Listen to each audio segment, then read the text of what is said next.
Peace, what's going on, everybody? I want to welcome you all back to another Shyaam the Liberator vlog, live stream. You know what I'm saying? It's going to be an interesting discussion tonight. I got a special guest, a young brother that is very knowledgeable on a lot of things. He has a lot of information to offer and share. So I'm going to go ahead and let him introduce himself. And everybody, here's El Malik. Honors, peace, and blessings, family. This is El Malik. I'm here just to give what I got. I'm a student at University of North Carolina A&T. I'm in my last year, classification, upcoming senior. I'm a political science and history major, and I plan to go to law school after I'm done with this and see what I can do in that field. Indeed, indeed, indeed. Now, one of the things that's real interesting and good about this discussion and discussion with you as well is the fact that you're a student, you're going to pursue a law degree, and this is what we need more of. We need more brothers and sisters who, have this knowledge and information who are going to go into these professional fields and make inroads in ways that has never been done before. So I definitely want to give you honors and congratulations on that. Moving along though, what I want to discuss real quick is because how did you come into the Moorish information knowledge that made you want to pursue an actual knowledge of it and to actually be active in doing something for it? Okay. Well, as all young Black men in America, we kind of face a certain hostile environment, and without the proper tools, we tend to make mistakes. And so I found myself in a predicament where I was incarcerated and I was exposed to so much information by men who were Moors. I didn't have a whole bunch of time in there. It was just a little dumb thing. And by the time I got a hold of it, it just completely consumed me. And I come from a family of people who are in government. And when I had applied this information, I got no answers. And by not getting any answers, I guess from my spirit, from my father, I would continue to travel, continue to study, and I would come upon information that would vindicate me and vindicate my situation. And so I began to study, and when I began to apply simple principles, even with interactions with people of authority, because I had access to people who were in positions of authority, I would see that a lot of this information either was unknown, or if it was known, there was no answer to it. And so I took it upon myself to try to learn as much as I can to apply it, because I noticed that Islam, Moorish history, law, and jurisprudence is something that a lot of Black men particularly shy away from. And I'm using it as a platform for me to be able to express my own views on what I believe, and also learn more about myself and my religion. Indeed, indeed, definitely. I think also one of the reasons why you probably have to close that either mute it or probably close that screen out, the one that's on YouTube, like that YouTube's page. Is it playing? If you probably hear me on the feedback, that's probably what it is. But one of the reasons why I wanted to bring you on is because there's a lot of information that you've come across that you shared with me. And I think your research skills and critical analysis of the research is definitely worthy of being, on display to my audience and people that, in general, that just are interested in this topic and discussion. So pretty much, I want you to go into some of the things that you wanted to share with us. I'll put input and guide you on certain questions and things. But I just want you to start spilling, man. You know what I'm saying? What you want to share with us? Because one of the things that I had discussed with you was so much of the history that was taking place in antebellum slavery in the South, um, and particularly, you know, the Carolinas. You know what I mean? So I know there's a lot of information that you have that you want to share with us. So, you know, uh, the floor is yours. All right. Yeah, with the Carolinas, Carolinas was one of the earliest colonies that was populated by the Europeans when they came here. And when you study the Charleston, that was probably one of the biggest slave recepting places where slaves would be shipped to in North America. And it wasn't until 1730 that there was even a North and a South Carolina. It used to just be one complete Carolina province. Can you see my screen? Hello?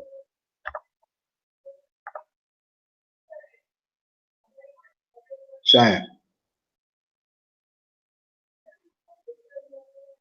Just want to make sure that I'm still on the line, still on the air, and that y'all can see in my screen.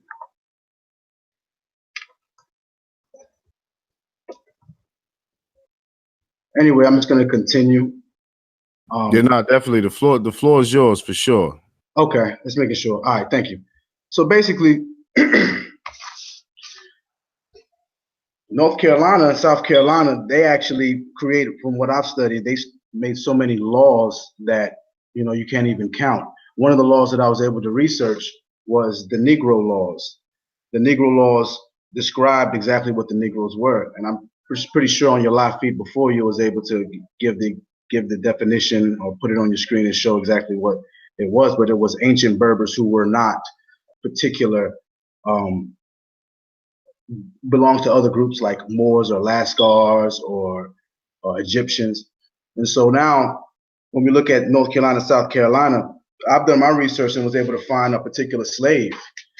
You can see his picture to the right of the slide, and his name is Omar ibn Said.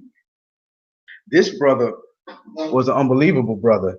He was a teacher, he was a student, he was a pious man, and I was going to read a little bit from his autobiography because I actually have his autobiography with me, and it put me on such a path that I couldn't stop reading about Muslims in America. Yeah, please do. Please share that with us. All right.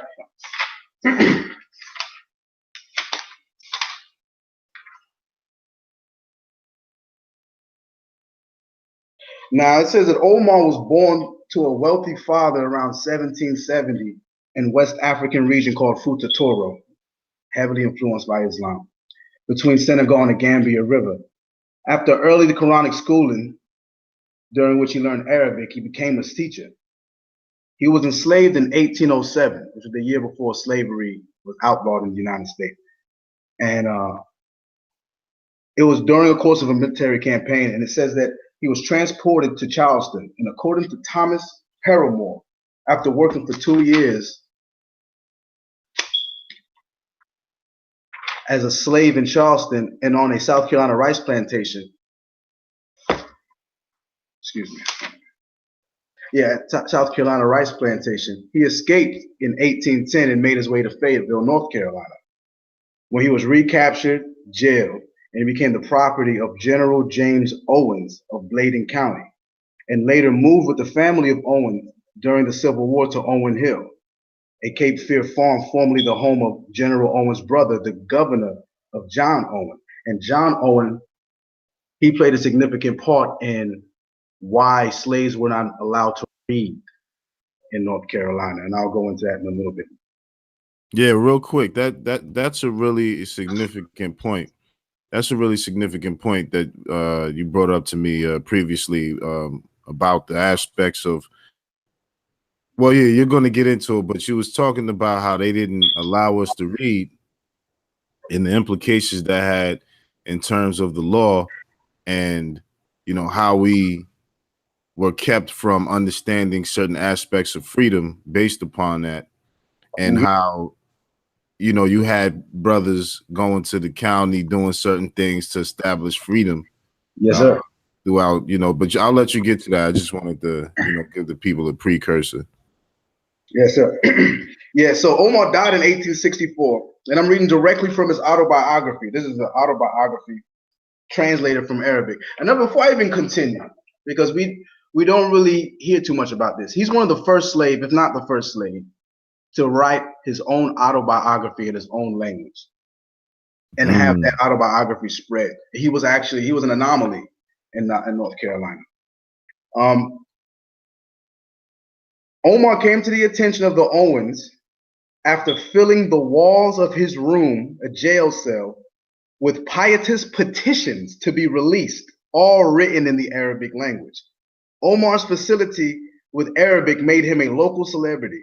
A contemporary account notes that he, quote, wrote in a masterly handwriting from right to left in what was to local observers an unknown language. Another article describes him as an Arabic scholar and stresses his devoted reading of his Arabic Bible. They used to refer to his readings as a Bible. Alan Austin observes a similar strategic hybridity. Omar was regularly willing and able to reassure all visiting Christians that he was a true convert, as he often wrote in Arabic in what he called the Lord's Prayer and the 23rd Psalms. And that is something that I've learned in here. They tried so hard to convert this man into Christian. It was unbelievable. They didn't beat him like they beat, they normally show us beating out our religion. When he ran away and he was caught by John Owen's brother, Jim Owens. John Owen's brother, James Owens, was Jim. And so when he was assimilated into that society, he wasn't beaten as much anymore. And that was one of the reasons he ran. He was beaten. He had so many, terrible experiences with their rice plantation in South Carolina. He ran away. Wow. And they put him in jail, and then he ended up getting under the attention of the governor's brother because he was writing petitions in the jail.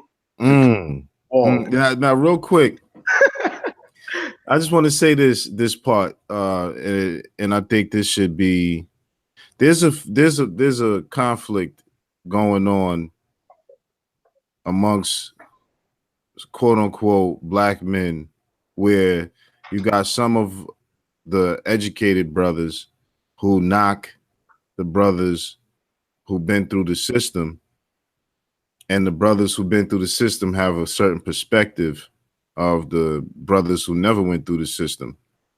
Well, and I think that both sides need to appreciate that our issues with the penal system, slavery, and all of those different aspects is so indigenous to the nature of our existence in America that we can't take a position against one another when talking about this monstrosity. Because what you'll see is everything we're doing today in terms of discussing it, and even some of the things we do with status correction and challenging jurisdiction, and people, because there's a lot of people that say a lot of things in the background that say stuff like, oh, they learned that in jail. Oh, yeah. Or they got this, and they got this information there, or these people just, disgruntled with the system and all of that, and, jailhouse lawyer, so because a lot of people, because I went through the system briefly, people have certain things like that to say as well. But I just want to say is this man that you're speaking about, this brother that you're speaking about, this ancestor, was writing petitions as a slave. So that also knocks the people who say stuff like, listen, being a Moor is not about fighting in court, which is true. However, brothers who were Islamic in the ancestral days, or Moors who was Islamic in the slave days, had these same issues that they were fighting against. And you know what I mean? So usually you would find that the more educated and the ones who were able to read were Muslim. This is what you'll find. there's actually a quote, we put it in the introduction to Moorish Race and Nationality, where it discusses how the Mohammedan, as they call it, were the oldest stock of Negroes in America. That was America's first import of captured prisoners. So I just wanted to shed light on that because it's very significant, which you're discussing in very present terms of how this ancestor was able to file petitions while he was incarcerated or enslaved. This is an actual photocopy of some of his own writings that he wrote while he was a slave. Wow. You know, and it's all throughout this book. I mean, they compiled it and translated it to the best of their ability to be able to show that this is an autobiography. Wow. Man, yeah. Another interesting thing about that is around that same time, right? There was a man who was from North Carolina. Hold on. So this brother was in North Carolina, and I heard you brought up Charleston. Yes, he was eventually brought to Charleston. Now, Charleston, real quick. Charleston is where Charleston, South Carolina is an interesting place, real quick, because number one, that's where my family is from, and my 5 times great grandfather escaped slavery in Georgetown, South Carolina, to Marysville, South Carolina, which was incorporated into Charleston in the 1960s, and he escaped slavery because he killed his slave master, because the slave master was trying to rape his wife. So he got his wife and he got his 3-year-old daughter and escaped slavery. You know what I'm saying? And I'm real proud of that, by the way. I bring it up as much as possible. But my point is, the dude Chadwick Boseman, I think he's from Charleston, South Carolina. Luke Cage is from Charleston, South Carolina.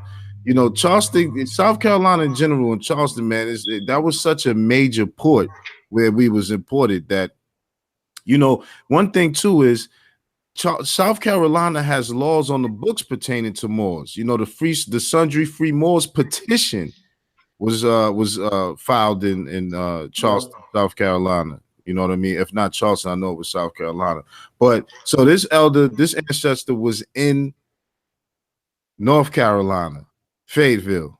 Yes, he ran away. He ran to North Carolina, Fayetteville from Charleston, because Charleston was just giving him that business. Right. Yo, one more thing too that I want to bring up. There's a person who watched these he watched my YouTubes. And we spoke the other day or a couple of weeks ago, and he informed me that his grandmother explained to him that her grandmother used to tell her stories about slaves walking off the plantation in South Carolina and in North Carolina using something called the Sultan's letter. Yeah. That's a family folklore type thing that that you're only going to get that from somebody that old that has that connection. Now, we're trying to find out if the Sultan's letter means the treaty. You know what I mean? If they talk about Sultan, it has to be, Arabic or something to that capacity. Yeah. But people was walking off the plantation, according to this brother, based on that premise. But continue, though. I'm not going to interrupt you for a minute. I just wanted to put that out there. Okay. So around the same time, you had David Walker, this brother from North Carolina, and this is actually supporting your what you provided as far as the slave laws on the condition of the child following the mother. His mother was free, but his father was a slave, so he was free, and he ended up running to Boston and marrying a slave woman.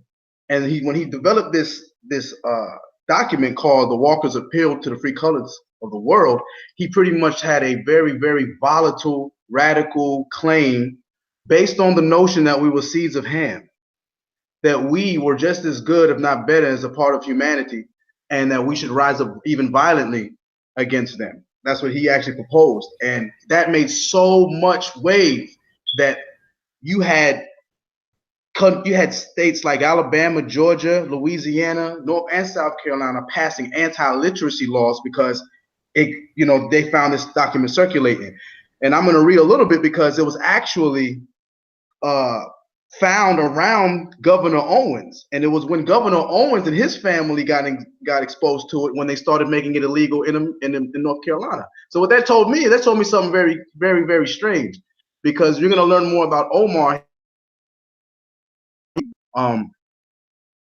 Used to translate the Bible into Arabic by the government, by the American Colonization Society, and by the American.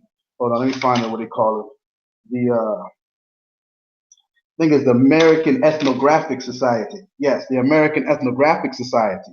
They were actually using him to try to develop Bibles in Arabic because they understood that they could reach more Africans before they even get here. And so I just find it, it's always a bittersweet taste, because they had a good slave that they had, they got pretty famous for having the slave. But at the same time, they were dealt with the issues of having to deal with this pamphlet that they felt was teaching slaves how to rebel.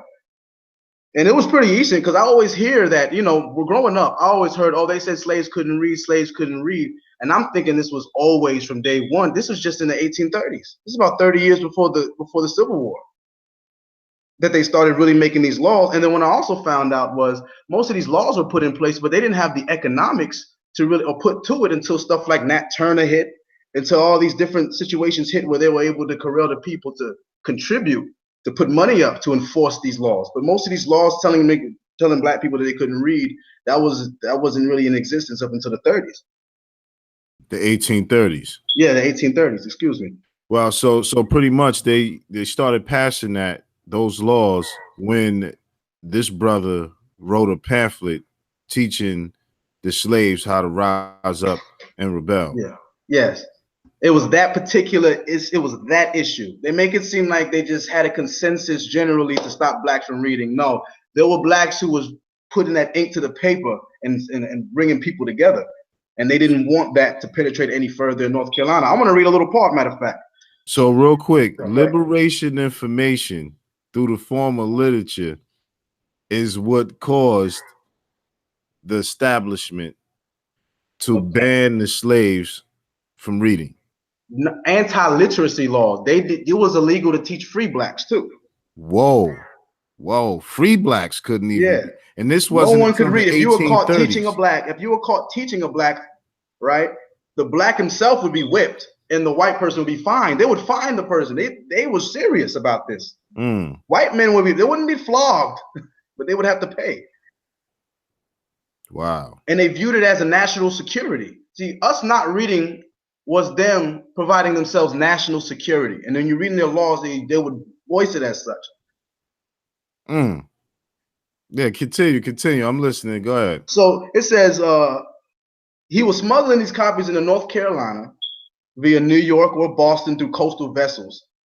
And he sought to spread the militant call to action throughout the cities of the coastal region, such as where he was from, Wilmington and Fayetteville, where you see my man Saeed was, and Elizabeth City. So successful were these smuggling efforts that Wilmington Magistrate of Police James McCree felt compelled to communicate with Governor Owen, warning him of a pamphlet exaggerating the black suffering, magnifying their physical strength. Because he was trying to, remember how you said you need to make your ego bigger? Yeah. He was doing that. He's underrating the power of the whites, containing also an open appeal to their natural love of liberty, and throughout expressing sentiments totally subversive of all subordination in all slaves. So they were scared that the free blacks was going to teach the enslaved blacks. And this is why to this day you still have people who are conscious and trying to do stuff for black people being looked at as a national security risk. Right. No, in fact, the BIE, the Black Identity Extremists, yes, that they came out with, it hinges on that. Yeah. No, I want you to keep going. This is some real serious data, because it shows you how the badge of it all, how being able to layer us with the badge allows them to then begin to legislate along the lines of that identity. And so our knowledge of reading wasn't something that was actually banned throughout the whole of slavery. It was just the 1830s where it began. Mhm. That's a very key piece right there. Continue though, brother. All right, and I wanna also express something because before I even continue, because I know in the beginning I opened up talking about our situation and young black men going through this. Um, my family's linked in a little bit, and while I was going through my situation, I had family who was in the court system, who were in those positions who could have done anything, but it really couldn't have done anything.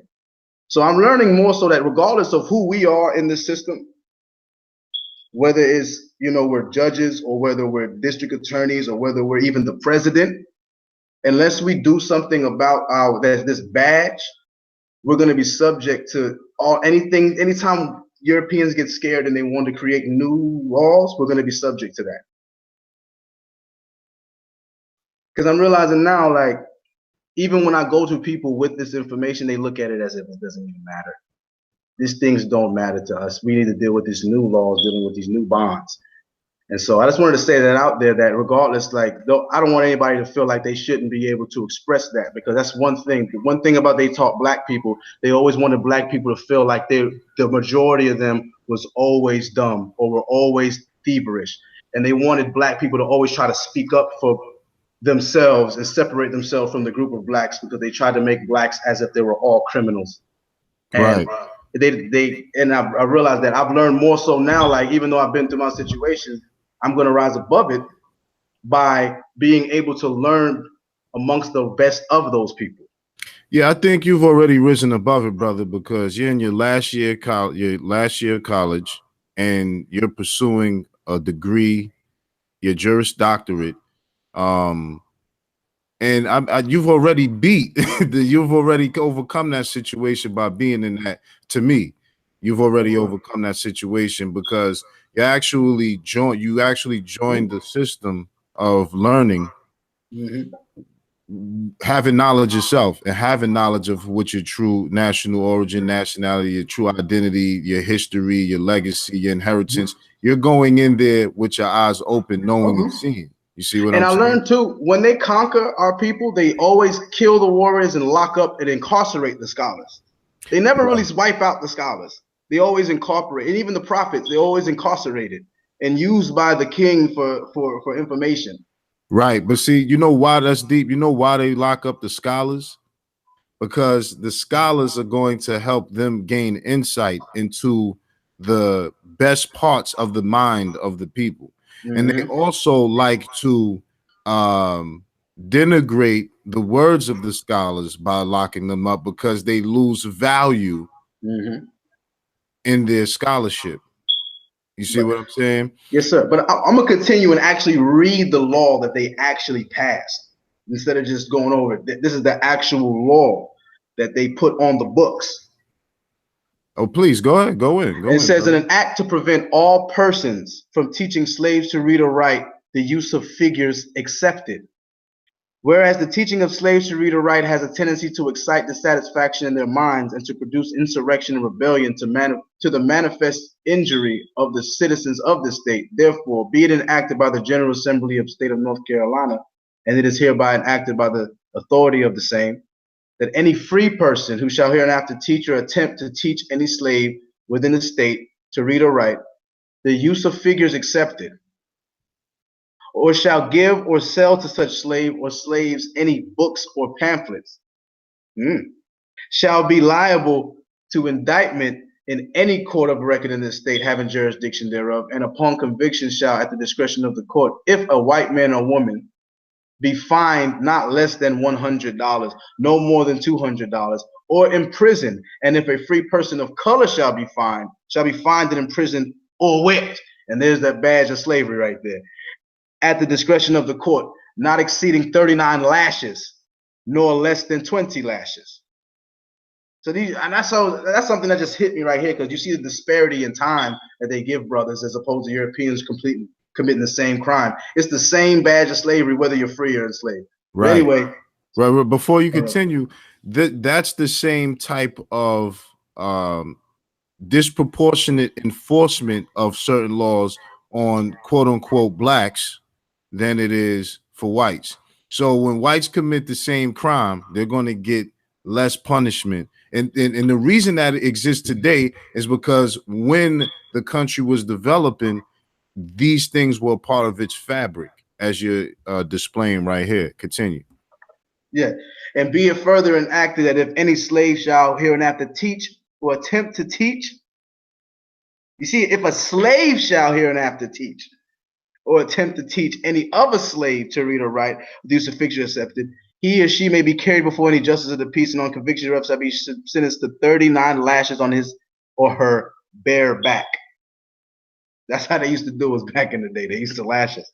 Be it further enacted that the judges of the superior courts and the justices of the county courts shall give this act in charge to the grand juries of their respective county.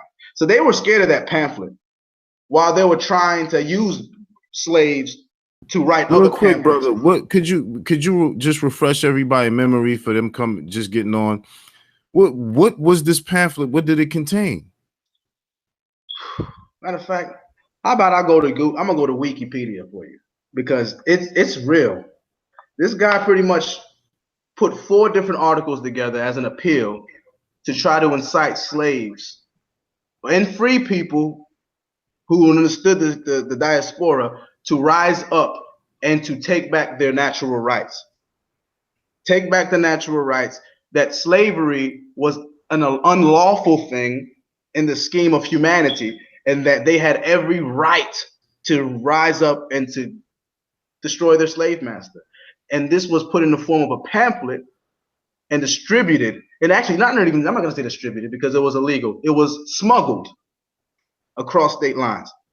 Yeah, there's a brother Ishmael Bey dropped in the chat. He said they would smuggle the pamphlets in the lining of jackets, then sew it up.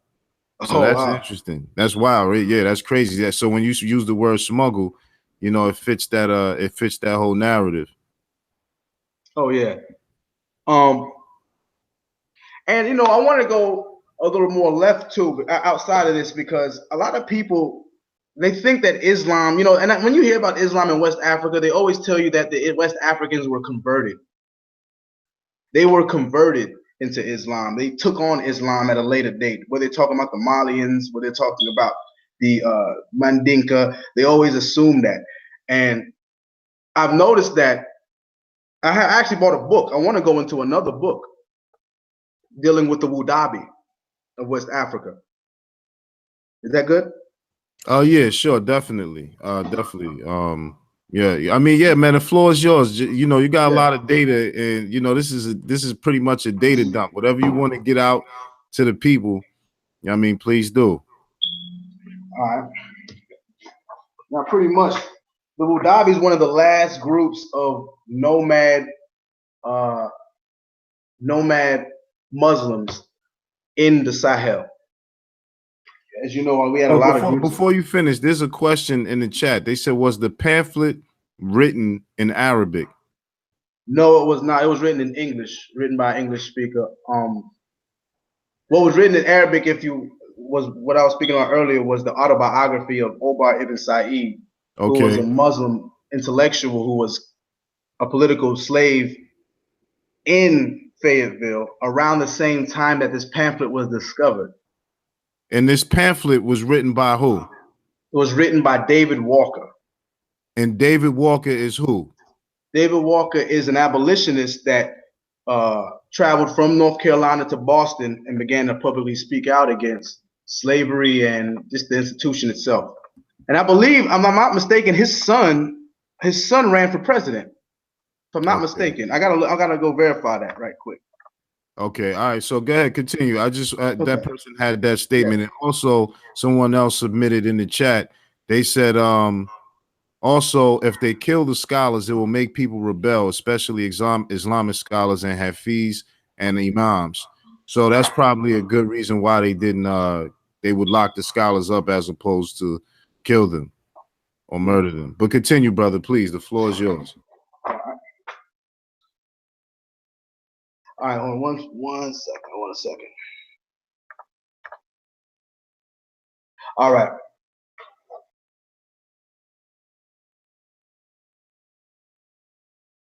It says, for all that, the Wudabi, commonly called the Bororo, who are numbered among the last nomads of Africa, indeed among the last nomads on earth. They are slender, long-limbed, with bronze skin and fine, delicate features. As a people, they belong to the larger group of the Fulani. But of this group, they constitute no more than a tiny majority. The Fulani, also called the Pius and the Fulbe, are scattered through the area between Senegal and Central African Republic. Among the Fulani, the Wudabi are virtually the only group that has preserved the ancient nomadic tradition. Their one remaining bond with the other Fulani is the common language, Fulfulde. The power of tradition among the Wudabi is indicated by their name, the literal meaning of which is the people of the taboo. And I want to go a little bit into their history because situations like Omar ibn Said is actually pretty common. From what I read in his book, they had a lot of backdrop. It goes into Dr. John Hodgson, who worked for the American Ethnological Society, and he produced some works on ancient Semitic scripts being found in the Americas. And a lot of these people who discovered it, this is all around the time of Dred Scott and, you know, the Civil War. A lot of this information about Muslims being here in America was well known back then, but it was always understood to be an indigenous type of religion because the common man didn't know Islam.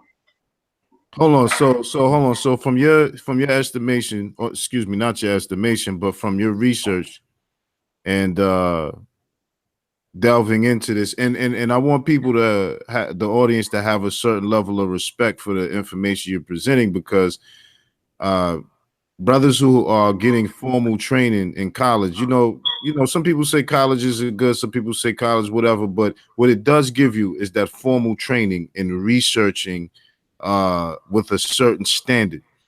So from your perspective, what you're saying is that all of this is taking place with the knowledge that Islam is an indigenous religion in the Americas to the people they were enslaving. Yes, sir. Yes, sir. You had a lady named Gertrude Carmichael in St. Vincent who lived in St. Vincent and St. Vincent and trying to think of the other island. And she wrote into her biography, Gertrude Carmichael, that all of her slaves were what they called Mahometans. They didn't really call us Muslims back then. They would call us these medieval terms like Mohammedan. And you also had the first, I'm trying to think of his name right now. He was in Jamaica. It was an Islamic group, and as a matter of fact, there's been a lot of talk about the Maroons being Muslim groups also, because they were actually slaves of the Spanish. And when the Spanish was losing power, those Maroons were taking control of the hills and the castles they left behind. And when the British came in, the British couldn't get control of the highlands, so they had no choice but to make treaties with these Moors. And you know what's a great thing about that, what you're saying, is there's a TV show that used to air on Stars called Black Sails, and it kind of hinges upon some of those aspects as well. Definitely. But go ahead. Yeah, so, and I'm saying this because this idea of being Muslim or Jewish was also blurred line as well. Because when I go back to the Wudabi, and I'm gonna actually throw this book up. This is the book right here called The Nomads of Niger. And it was written by Marion Van Oeffeling and photographs by Carol Beckwith. And these two people, they pretty much follow this clan around all over the place for months and months, through the dry seasons, through the wet seasons, and they took mad pictures and did a lot of research on their traditions, their mating rituals, etc. But it says in reality, on page 29, it says in reality, no one knows the origin of the Wudabi people, a subgroup of the Fulani. Certain anthropologists base their theory on Fulani legends and an origin of the Orient, maintain that the Fulani represent an intermixture of Jews and Africans. Thus, the Fulani would be the descendants of Egyptian Jews who were persecuted by the Romans and fled Egypt. Others base their theory on the fact that Dravidian languages have a morphology close to that of the Fulani, have observed a similarity between the Fulani and Persian nomads, and believe that the Fulani came from Iran. The most generally accepted theory of the Fulani's origin is that they come from Ethiopia. The hypothesis is that they occupied all of northern Africa before the arrival of the Berbers. That is approximately 3000 BC. In 1860 is that same time frame. Heinrich Barth, the famous German geographer and one of the earliest great explorers of Africa, posited a migration of the Fulani's ancestors across the central Sahara. This migration was confirmed a century later by rock paintings discovered by French archaeologist Henry Lot. Research carried out in the desert has indeed provided much new information on this great epic of the Fulani. So a lot of these blacks or these people that they're saying came into West Africa, they're saying they migrated there. The Berbers migrated there, and they're saying that these Tuareg, well, could really they get their swords. I learned in this book that they go to the Tuaregs to get their swords made. So they deal with people through commerce. It's not necessarily like, they're just sitting around. And they also, as a matter of fact, I'm gonna continue because they said they found Negroid. Hold on, before you finish, pause right there. I want to add this to the bill to what you're saying. I did an interview 2 years ago or last year, one of them. It's up on this channel with Dana Marniche, Dana Reynolds.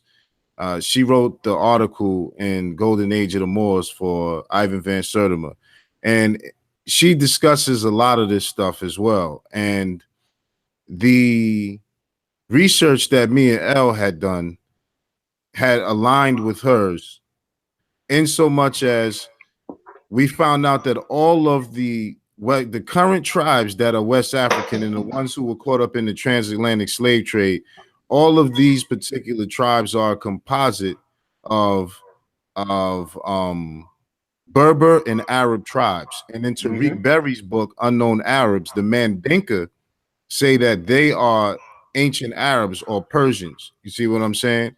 So the whole point is that when we look at the formation of West Africa, we start to understand that West Africa today, and Africa in general, is a composite of tribes who are migrating throughout the continent. And so the ones in West Africa are a composite of the Berber and Arab tribes. Another interesting thing too is where people try to clown, I may not see eye to eye with the Kemites all the time, you know what I'm saying? But one thing that the Kemites or the people that rock with Kim, they say, oh, we ancient Egyptians, and people clown them for that. But the reality is, I had took my DNA test, a lot of people are against it or whatever, but I took it because it was something that was important to me. Either way, when I took the test, one of the tribes that I connect with and link back to is the Bamaliki tribe. I hope I'm saying that correctly. And they're a tribe that's in present-day Cameroon. And this tribe actually their history says that they migrated from Egypt during the Islamic conquest. When Islam was conquering Egypt, when the Muslims was conquering Egypt, they fled into the interior, and they fled to Central Africa, where it's Chad. And some of them converted to Islam. Some of them converted to they were Jews who were fleeing Egypt. Yeah. And some of them converted to Islam along the way. And the ones who ended up in Cameroon some of them converted to Christianity. You see what I'm saying? During later years or whatever. But this is the story of a lot of the tribes. When you start digging into these West African tribes, they do connect to East Africa, not so much as far back during the Bantu migrations, but actually during the Islamic expansion, the Roman expansion and incursion, before that during the 300 BC to 100 BC era. These things are what shape West Africa of today. But continue. I just want to add that part. Yes. And really quick, because I just found a little path to go on, because they like to distinguish Moors from blacks. And it's not even just beyond just the word. they look at a lot of these tribes in North Africa, and they'll look at their nose or their their bronze skin or their hair, and they'll literally try to say that this is a different race of people than Negroes. They said it repeatedly in the Omar Ibn Said autobiography. Well, you And know what why I that's important? You know why they were doing that? If you look at the timestamp of the time when they started making that distinction, because in the 1800s, give or take, the definition for Moor, and we put it in the introduction to Moorish race and nationality. The definition for Moor, they would say, is Negro, black man, or blackie. You see what I'm saying? They didn't start to make the distinction until they started until they was well beyond certain limits with the transatlantic slave trade, where they would pretty much say that because they knew the type of stock they were taking, which was a lot of Mandinka, a lot of those West African tribes in that regard. They would take them, and then they would say that, oh, because they're not this brand or this dark or this type of black, so to speak, then we're going to say that they're Moors and these ones are Negroes, because there's in J. Rogers' book, you had one of the Saudi royals came to America, and he was eating at the White House, and he saw what he thought was some Arabs, but the people in the White House was telling them, look, these people are Negroes. He was like, no, they're Arabs. And he still wasn't convinced that they was Negroes. So when and we put up I'll pull it up too. I'll let you go into what you're going to go into. I'm gonna pull up something from our from Mirakus Society Facebook, something that was just posted that shows what an Arab is in the time frame that we're discussing. But I just wanted to make the distinction that they were making those changes because they were perfecting what they have now by isolating us as a people into the classification as Negro, and saying that other types of people that they would term as black are actually Moors, or they would be Berbers, or they would be this, that, or the third. But continue. Yeah. And basically, we both know this already, that a lot of this language descends from the Phoenician languages, all the way back to the Moors, when the Moors were fighting against the Romans, which is what they actually said. They also said that the Romans were conquering those regions and pushing these people out. And this phonetic language, is the basis of all languages that we speak today. And I wanted to get into, as far as Islam and antebellum slavery, I want to get into this document I shared with you not too long ago by the Ethnographic Society. Well, not even the ethnographic, this is the epigraphic. And maybe people have seen this before, dealing with the ancient Arabic script that they found amongst the Algonquin Indians in Delaware. They would commonly call the Delaware Indians Moors. And there's actually a book that was written by a man. Hold on, I actually have it too. This book right here, if you can see, written by C.A. Reslager. It's called Delaware's The Forgotten Folk Story of the Moors and the Nanticotes. And so there was always an understanding of a Moorish Indian connection going back to Bahia revolts in Brazil. They always saw that there was Muslims, because that's what they knew it was Muslims or Moors. The Muslims were always at the head of these rebellions, and then they would always link with indigenous people. That was like the culture back then. Absolutely. One thing too, and I think that that's important as well, because Muslims have been traveling back and forth to the Americas for quite some time before Columbus got here. But I think what's important about what you're exposing is that the Moors, number one, what you're talking about, when Muslim, the term Muslim is a new term introduced to America based on Muslims coming to America from the East and telling Americans that their English translation of this word is incorrect. So everything in medieval era to the colonial era is going to have them refer to us as either Mohammedans, Mahatmatins, or Muslims. Now this is with the Moslem, because I'm gonna show and prove that with some law. There's some Virginia law that use those terms specifically.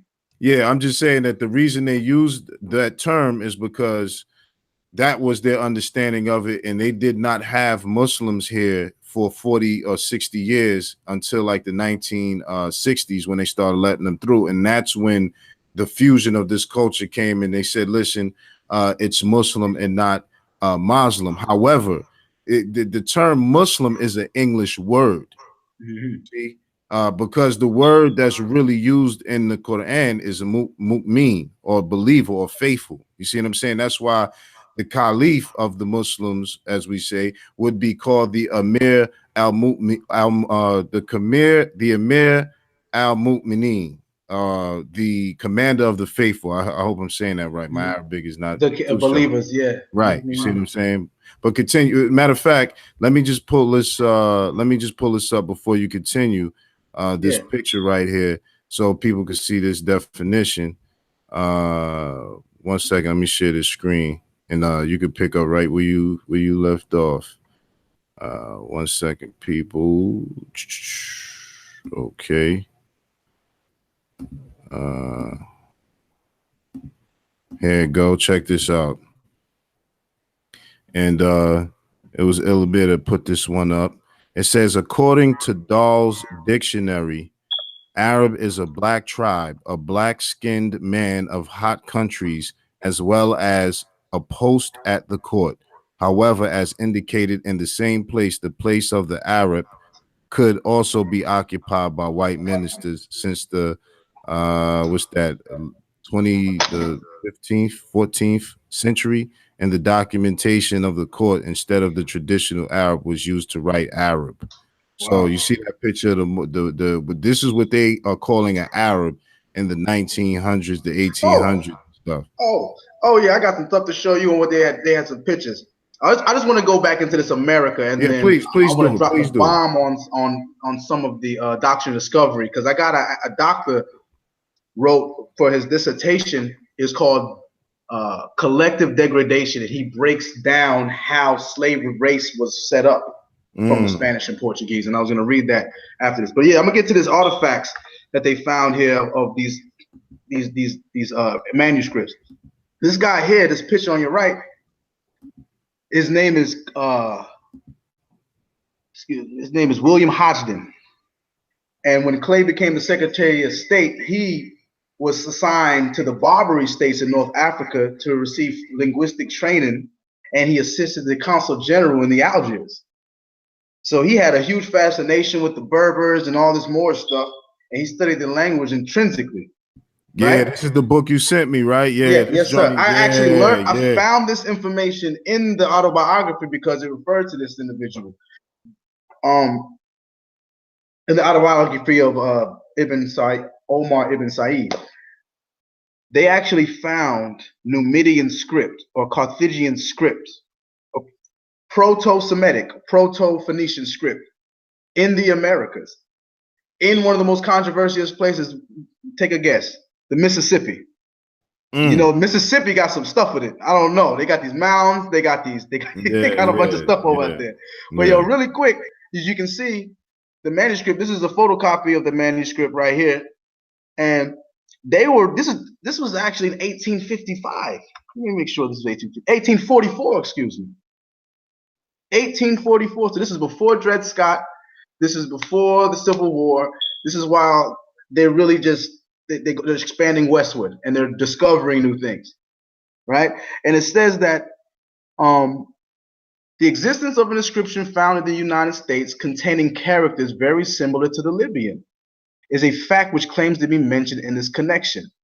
And the facsimile is herewith presented. It was found in an Indian mound on the bank of the Ohio River about 12 miles below Wheeling.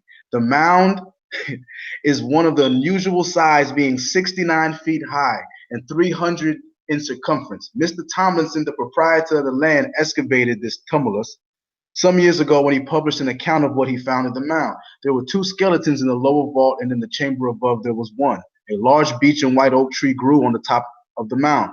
This last died of old age, and the concentric circles of growth gave a computed age of 500 years. Near one of the skeletons in the lower vault was found the stone in question, with 3 lines of alphabetic characters. It is of the oval form and size, represented in the adex cut. 3/4 of an inch thick, and its material is a fine sandstone. This is the only example, I believe, of ancient. Hold on 1 second. 1 second. Yeah, one another interesting thing is one of the things everybody got to peep about, when let me just mute the brother real quick. Yeah, one of the things that's interesting about what the brother's pointing out is there's a huge discussion going on right now about Moore's connection to America. And there's a lot of people who say that, brothers and sisters don't have a true connection to America. And there's brothers and sisters who say we do. There's brothers and sisters who say that we were removed from, our post here in America and shipped over there. There's a lot of different things. But one thing I think that everybody should take into consideration is that a lot of the information that's uncovered in relation to the ancient world interacting with each other shows just that. It shows that there is an interaction prior to Columbus that exists between Africa and America for eons. And also contemporary sources are proving that in so many ways. And we have to have a respect for just how much private artifacts, artwork, and archaeological are in private collections all around the world that never make it to a museum. There's stuff that universities have, these big time universities have certain pieces of things, in the basement of their collections that never get studied for decades. Mm-hmm. I want to put that out, but continue though. Yeah, I'm gonna continue. So it says, the inscriptions on the Dighton Rock and the pictorial symbol written in Mexico and Yucatan cannot be called alphabetic. The existence of this trilinear lapidary inscription appeared to me at first apocryphal. Mr. Schoolcraft, however, had visited the mound and confirmed the report by description. The skeleton, stone, and all other articles are now preserved in the mound by the proprietor. What renders the whole subject still more curious and interesting is the quantity of ivory and porcelain beads found with the skeleton. Where are they getting that from? Whence was the ivory brought? That's what they thought. Who was the courageous chieftain who engraved signets was found by his side? Did he come from the Canary Islands, where the Nubidian language and characters prevailed, or from the land of the Celto-Iberians, Moors, whose writing was somewhat similar? Shall we recur to the lost Atlantis? Could any of the Carthaginians or African vessels which usually visited the Fortunate or Canary Islands have been carried by accident to the New World? The peopling of America is quite as likely to be due to Africa and Europe as to Asia. Talking about the Indians. So this is not a new conversation. That's my point. No, it's definitely not. It's definitely not. Hey, pause right there, man. You're making me go on my bag right now. Doing all this screen share stuff. You're making me go on the bag right now. Yeah, I want to show y'all something real quick. And this is right on the America Society Facebook page. This is called a statute of law. This is the codification of statute law of Georgia, English statutes of force in 4 parts. And this is from 1848, around that same time you was just talking about, right? Now, this is disabilities of free persons of color, right? It says upon information given upon, it's a lot. Y'all could go there and read it. I'm not going to read the whole thing. As you can see, enumerated here is arms seized, how disposed of, persons claiming Negroes as slaves shall make oath. At 44 and 45 paragraph, it says slaves from non-slave holding states prohibited from coming into this state.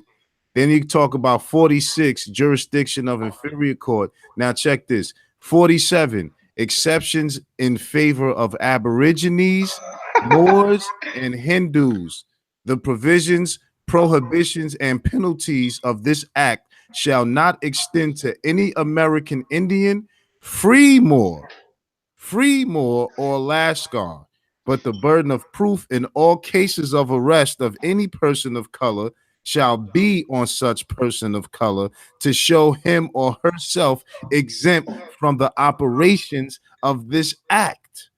Mm. So, so when we try to tell you that, this slave status stuff is a badge, and that the Negro identity and the Moorish identity could apply to the same people or people who are of the same genetic and ethnic stock, but based on their status. And that's what I talk about. If you had dark skin, you had the presumption Yep.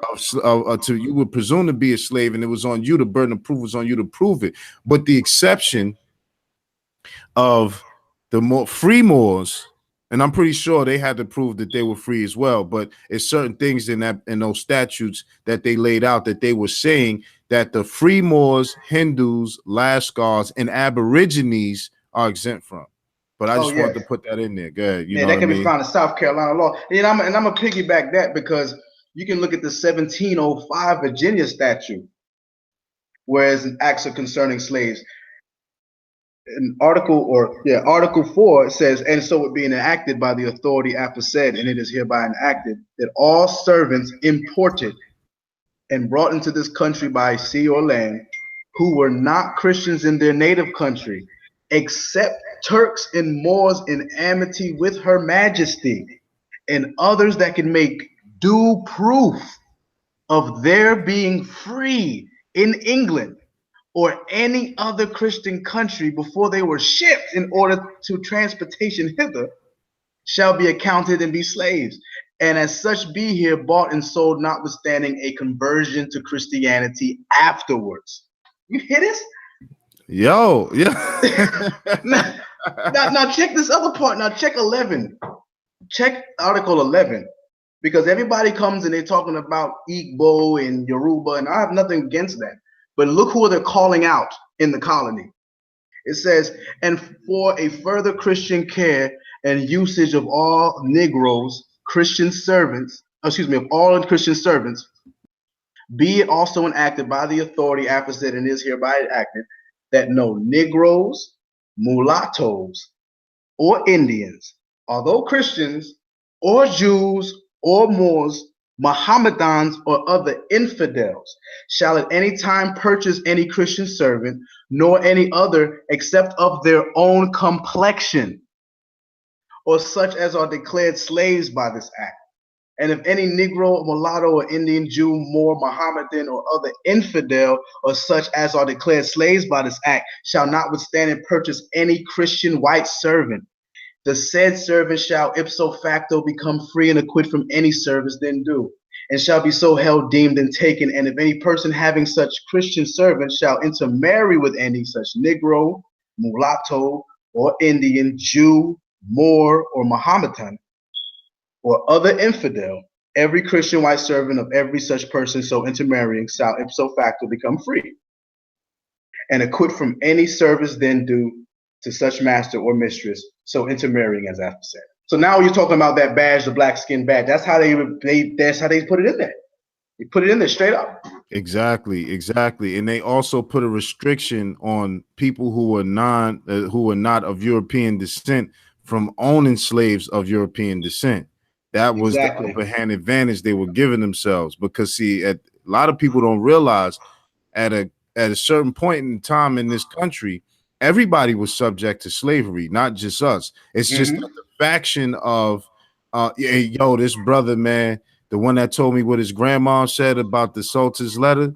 Yeah. Listen, he was also telling me about in Wilmington, North Carolina. Because he's out there now. The Carolinas, man. The Carolinas is heavy with this info, man, when you dig into it. But he was telling me that they burned Wilmington down, right? There was somehow they burnt it down, and there's a lot of there's a lot of Masonic temples out there in Wilmington, Delaware, and stuff like that. Yeah. But he was saying that they burnt it down because it was a powerful black town, but the town was actually, the people was calling themselves Berbers. He's going to be presenting some information to me, and I'll make sure I get it out there to y'all. But he's been digging into this research, and he was like, listen, It was Moors out there owning property in the name and operating as such, and that's why they burnt that particular town down. Oh yeah, yeah. But They try to do Durham like that too. yeah, they were doing things like this so that they would gain that unfair advantage. And before you go to the next part, I think this discussion shows that at all times, this whole Kanye West controversy has gotten everybody discussing slavery and whether it was a choice. You know what's crazy? I got a makeup assignment due tomorrow at 8 a.m. I can do a makeup assignment by reading an article on this guy. Wow. It's already in the school. I can show and prove to you. I pull it up. I just got an email from my teacher. Wow, that's crazy. That's crazy. So they want you to do a makeup report on this guy. You see it, but see that? I'll show you. Okay. I'll show you online. I'll go into my stuff and show you my teacher just sent me. Yeah. Okay. I was like, man, this thing is getting crazy. Yeah, that's what it is. You know what I'm saying? It's so because of that discussion is now underway, it's this discussion right here proves that there were people who were choosing based on either the lack of ignorance or out of cowardice or out of fear, choosing not to pursue, freedom mechanisms or means of freedom.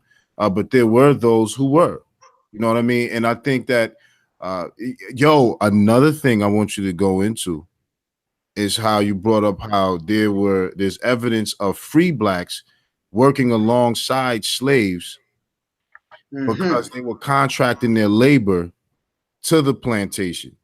Yes. Well, I will go into that. What was happening was a lot of the slave masters had to pay taxes on the people who was working. And so that's what stopped a lot of these apprenticeship programs. Back in the day, what happened was white people would steal our land, push us to a certain place, and then they would offer these apprenticeship programs to take our children. And they would say, okay, we'll take your children and we'll raise them up real nice. And it was through those apprenticeship programs that you had free blacks who were put on the market and be able to go and sell their labor. They couldn't sell their goods in the inner markets, but they will go and contract their labor on the plantation.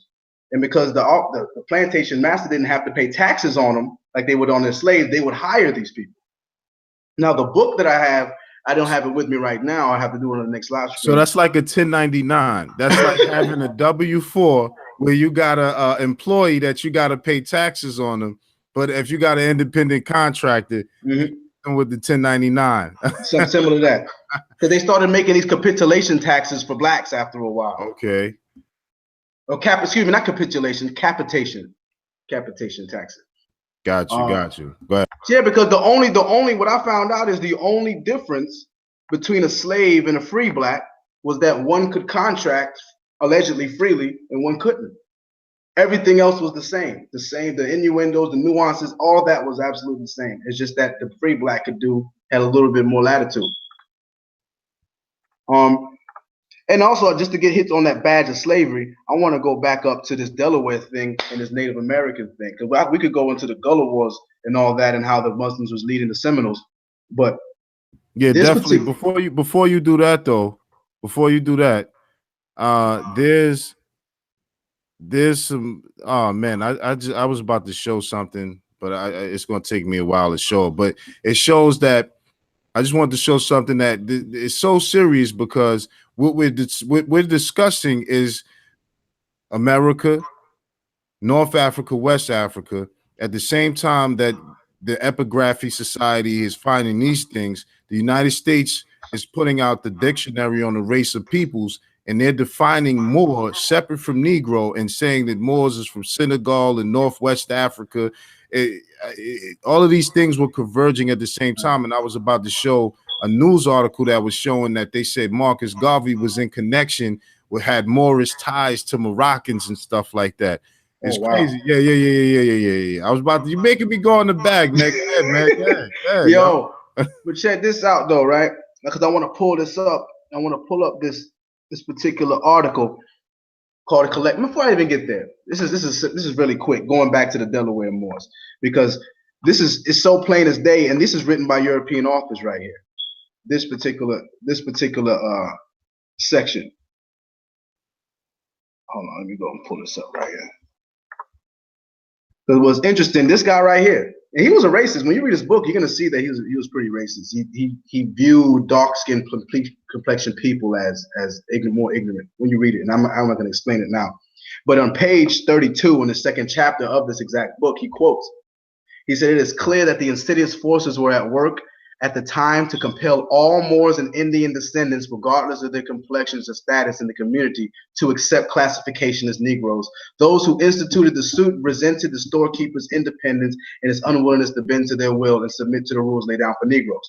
This particular suit he's talking about was a case where somebody allegedly sold gunpowder to a Negro, and they were, after Nat Turner, the jump on taking arms out of the hands of black men became the order of the day. And so when they started, the whole, when the Black Bill situation where the sister-in-law, the brother-in-law got jealous and started calling the Portuguese man a Negro, and they started going through all of that because at the time, like a couple of years before that, being a Negroes wasn't allowed to reside in Illinois. It's the same thing here. They started looking into percentages of Negro blood and trying to figure out who's a Negro and who's not a Negro, so who can and can't own a gun. And there was a huge case where an Indian, it says after the slave rebellion, right? It says there was an Indian named Levon Sockham. He was charged with selling a quarter pound of shot to Isaiah Harmon, a mixed blood customer. And this guy was mixed. They thought you weren't allowed to sell none to no blacks. So this is the same time where they're stripping Moors who were calling themselves Moors and who had indigenous ties to the land. They had an institution of stripping them so that they couldn't defend themselves. It was a part of them stripping them just so they couldn't own property and own guns. That was a big motivation behind the stripping. Well, absolutely. You're absolutely right, because along with the stripping, there's capitis diminutia maxima, capitis diminutia medium, and capitis diminutia minimum. And maximum is not like, you got the minimum where you get stripped of, certain privileges. Minimum, let's say you get stripped of certain privileges. Medium is you getting stripped of certain privileges and other types of rights. And maximum is the stripping of all things, including property. So along with stripping comes stripping someone of their property. Look at what's actually a clear example is, whether you agree or disagree, look at what's happening to Bill Cosby. Every award he's ever gotten is being stripped from him. Every acknowledgement he's ever gotten, every status or rank he's ever gotten is being revoked and stripped from him. And then when you ultimately get incarcerated, you get stripped of your freedom, and you get stripped of your name in many ways because they label you under a number. You know what I'm saying? So, the stripping comes along with stripping and taking away of property. Just wanted to confirm that. On the side note, just let me share the screen real quick, and y'all can check this out at the on the Maracus Society Facebook page. It shows right here the. I just want to show y'all that this is what's been, us being understood to be Moors is not nothing new. So here's some articles from the 1800s to the 1900s where it says Alabama Blackamoor indicted for murder, right, in Clayton, Alabama. We have another one right here where it said Blackamoors, while you see the all of the different highlights. I brought my 1828 dictionary, the original one. I wanted to read that definition of Moor, black, and tawny. Got you. Because tawny is a different word that they don't really talk about a lot now. Got you. And check this one out. It says Hindu, Blackamoor, cricketer, and Goodfellow. You see? Now, the Hindus, you had a lot of Indians coming through here too. You know what I'm saying?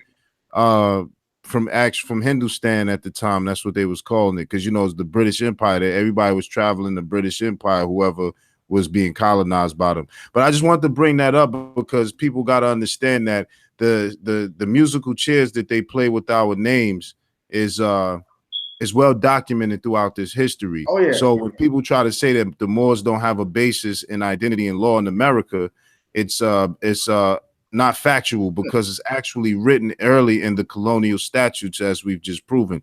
But continue, I Yeah. digress. Well, Muli Ishmael was a huge, a sultan in Morocco, and if you read a book uh, called The Emperor of Morocco by Captain John Byref. This was written in 1727. I actually just posted a few pages, like letter on the bottom of it. You'll see that there was a letter written by Muli Ishmael himself to the his particular people. You can see that they pretty much interchanged the word Negro and black and Moor throughout, because during those times, the Moroccans went and got the sub-Saharans, a lot of sub-Saharans, and they called them the Black Guard. Or I guess the Europeans called them the Black Guard. And they called them the Jaish al-Rifi, or the Army of the Rif. And these are pretty much mercenaries that were hired by the Muli Ishmael, these Berber tribes that were hired by Muli Ishmael that was protecting the crown. This is some of what they look like. So people think that the Moors were just these French-looking people. This is how they drew. The coast of the Rif is a portion of the seaboard of Morocco, famous for the poetical achievements of its inhabitants, who, through subjects of the emperor, only acknowledge him as their chief in a spiritual sense. It contains a dozen or so of the wretched villages where none but the people who dwell in them dare to appear. So great is the terror inspired by these lawless brigands. The pirates most to be feared are those occupying the village of Azanim, situated at the end of a small bay on the crown of a wooded hill. The sheikhs of this tribe of Rifians are descendants of a race of Gwelaya, and possess a large number of boats, well armed and appointed. It was these who sometime since attacked the Prussian flotillas. These brothers ain't playing. Commanded by Prince Adalbert of Prussia, and who at various times have beaten off disciplined European troops. The Emperor of Morocco at last saw the necessity of taking some measure to assert his authority over these defiant subjects. And accordingly, he sent the Pasha of Tangier bin Abu at the head of the opposing force to collect the considerable overdue tribute levied on the people of the Rif. So these are black men who was not taught. They weren't with the Europeans, and they weren't even with the emperor, but they were still subject to him. And I realized reading through your book on the treaties that even these brothers who might have had issues with the emperor, the European British, would still look at them as Moors, regardless if they were Moroccan subjects or viewed themselves as Moroccan subjects. Absolutely, absolutely. Again, in the treaty 1714, the Queen of England, in her dialogue with the Sultan of Morocco, recognized him as the ruler of all of West Africa. Yes, that's what I was referring to. Yeah, I don't remember that one. Yeah, and because Muli Ishmael, this is his bloodline, who made the treaty that we're all trying to, apply to ourselves. That's the bloodline right there that brought it out. And this is supposed to be a picture of this guy drawn by Esquire Consul General George Payne in 1817. Well, another thing. Another thing is these people don't understand. Another thing is that when you talk about the Moroccan ties to the West African ties, I just want to go through this real quick. A lot of people don't understand that Morocco. Number one, the people who created Morocco are from the Senegambia region. They're from Senegal, the Almoravids. Okay, they went and set up Morocco, or what is Marrakesh is what they called it, and they set that up. Okay, all of the West Africans and North Africans are a mixture of Berber and Arabs. Okay, that's fact number two. Fact number three,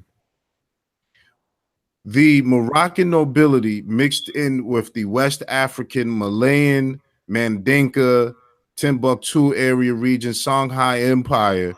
They mixed in those their nobility mixed in the late 1500s, early 1600s, when Morocco had to run down on Timbuktu after Timbuktu or the Songhai, after the Songhai smashed them out. You see what I'm saying? So that beef they had between Morocco and the Songhai Empire, the Moroccan Empire and the Songhai Empire, that beef ended in the result of them mixing. You see, so any that whole population right there is mixed with the same blood.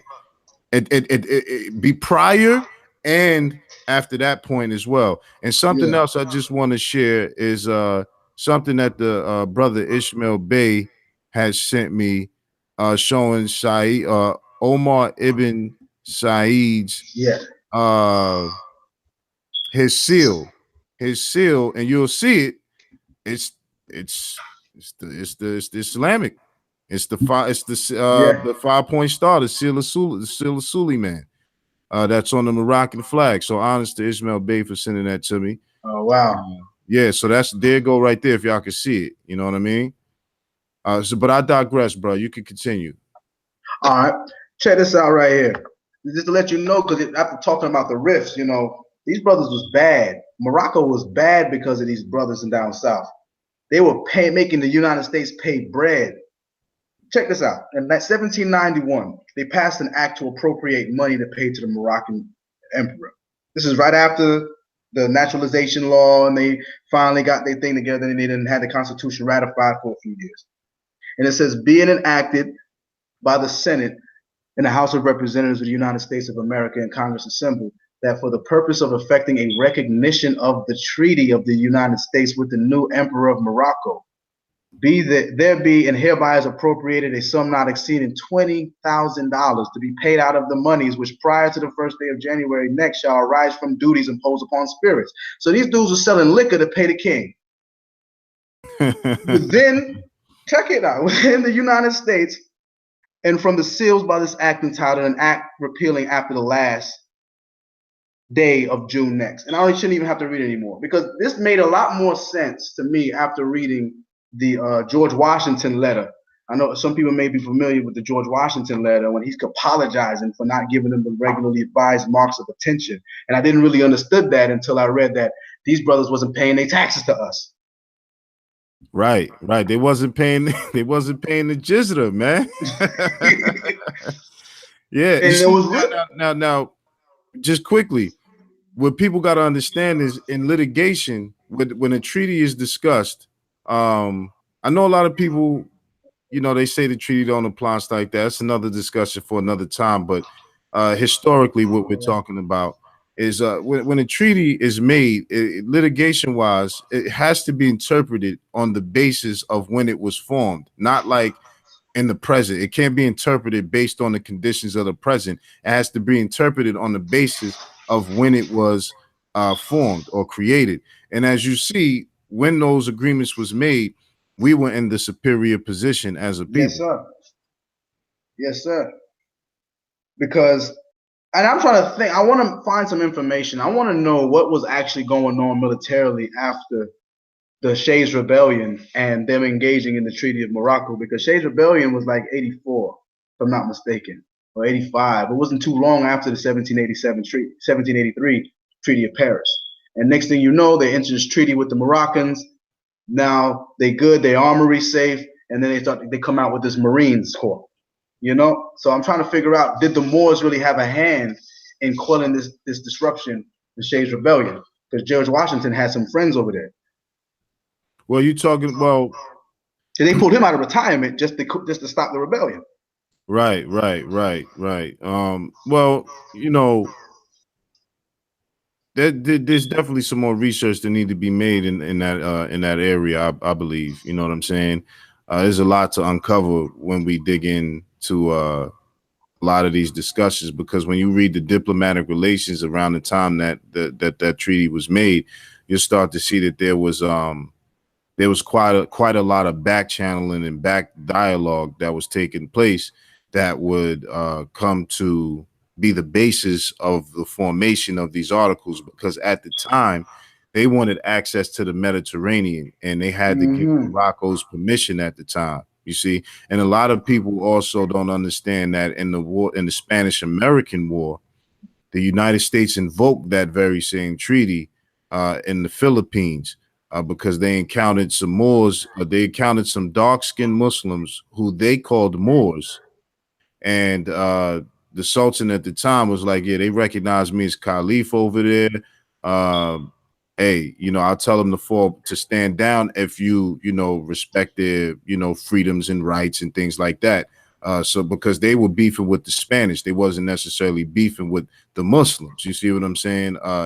And based on that premise, those people never called themselves Moors before, but based on that premise, they started calling themselves Moors because they seen that it had a favorable position when dealing with Europeans, and now they're called the Bangs of Moro today. They have their own autonomous region in the Philippines.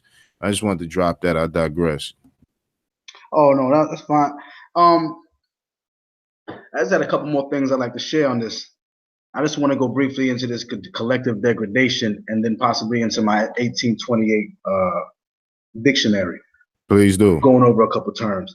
Because this right here, what I'm about to show you, this kind of puts everything into one drop, because it's really difficult to try to chart the stripping from the Crusades or the end of the Crusades into Reconstruction, because a lot of people don't like to talk about the Spanish and the Portuguese. And when you go straight into the British conquering, it kind of just, they already have the system of racism, the nuances of racism was already ingrained into the international world trade. So you really don't understand how it happened until you go back. But this breaks down how the Portuguese and the Spanish used certain terms to distinguish the Moors from even people who they considered polytheists, because they didn't consider all people the same. Like the British, like I said, in the British colonies, they thought that the Muslims were just like every other African people, but the Spanish and the Portuguese knew better. Yeah, because they had that interaction with the Moors, and they had to deal a lot of times with Moors coming in, being sent as reinforcements from Africa to help reinforce the strongholds in Andalus. Yeah. And so I want to go into right here where it speaks about the Iberian beginnings and the emergence of the European identity, because that it really wasn't even necessarily them distinguishing us. We were everybody at one point on the earth. Not necessarily, I'm not saying it correctly, but our people ran the economics, the world economics. So Europeans really started to create their own lines and lineages through their religion, and then they was able to strip us. But it couldn't happen until they first started to elevate themselves. So it says scholars estimate between 1441 and 1521 that about 156,000 African slaves arrived in Iberia and the Atlantic islands between those years. When combined with the more than 300,000 Africans who arrived in the Americas between 1502 and 1619, we can see as many African slaves already had been dispersed across the Atlantic world between 1441 and 1869 as would arrive in the United States between 1619 and the abolition of slavery. And that right there shows me something, because we hear about these millions and millions and millions and millions of people who allegedly were brought here. But when you go into the accounting, you can't go much more than 500,000 people being brought here. They start saying, yeah, many died, but the ones who were brought here and logged in, it wasn't that much, or as much as they were saying. It wasn't no 100 million people. Yeah, most of the brothers and sisters trafficked in the transatlantic slave trade ended up in South America. The least amount ended up in North America. And there was stories a lot of times that when they were even bringing some of us over, that the ones that would get free would mix in with the natives, and it would be hard to distinguish who's who. You know what I mean? As soon as we got over here and mixed in with the natives, you couldn't tell the difference. You see what I'm saying? Exactly. So the concept of what an Indian or an American Indian was back in the day versus what it is today are two different things. What happens is, after they've successfully mixed in with the population, although you may still have a darker strain of that population still existing, they'll use the mixed in portion of the population to project that this is the standard of that particular population, like they do with the Arabs. You know what I mean? Even though it's still dark Arabs over there, they're just going to make it seem like someone who's dark can't possibly be an Arab, when the Arabs still look like me, and they still look, and they look lighter, and so on and so forth. You know what I mean? So they play that game. I digress, though. I just want to point that out. Oh, you fine? All right. And it says the evolution of racial slavery, first in Europe, then in the Atlantic islands, and finally in the Americas, was a process that was always building on the experiences of the past. And before I continue, because I don't feel like I even introduced who this guy was, and I actually have a little bio on him, so y'all can, if y'all anybody want to get this information, y'all can know where to look, so y'all can find this guy, because he's currently working. Hold on. This guy here, that was his dissertation when he was graduate, but right now he's currently working as a professor of history at the University of Wisconsin-Madison, and he's an African of the, he's a professor of the diaspora, and he authors books on Africa, the kinship religion, and the African Portuguese worlds. So he goes deep into our connection with the Crusades and Black people and the European connections during those pivotal years.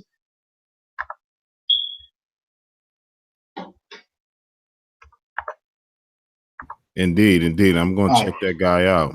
Yeah, it says, quite the contrary, Europeans made conscious decisions in constructing themselves and others during this time, decisions that often saw various European nations in conflict with one another.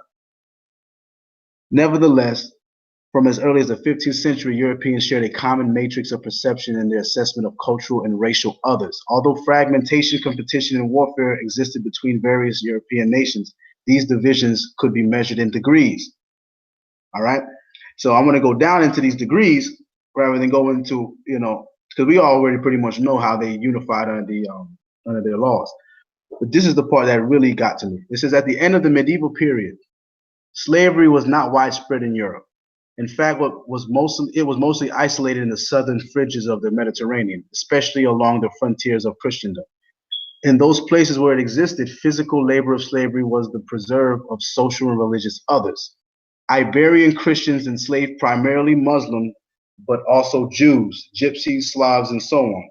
As infidels, Jews and Moors were considered incapable of redemption and therefore doomed to marginable, enslavable status. When the Atlantic slave trade began in 1441, most Africans were placed into an entirely new, different category of enslavable peoples. On the one hand, they were considered Gentiles, theoretically capable of conversion to Christianity and even integration into the emerging nation state, whose subjects were defined primarily by their Christian identity. On the other hand, Africans were considered so barbaric that their human capacities were often called into question. Going down, this is the policies and ideas that flowed from these understandings of African inferiority only served to crystallize racial hierarchies, not only in Iberia, but across Europe. So this whole thing started in Spain. No matter what people think, it started from the end of the Crusades. The ideas, the concepts.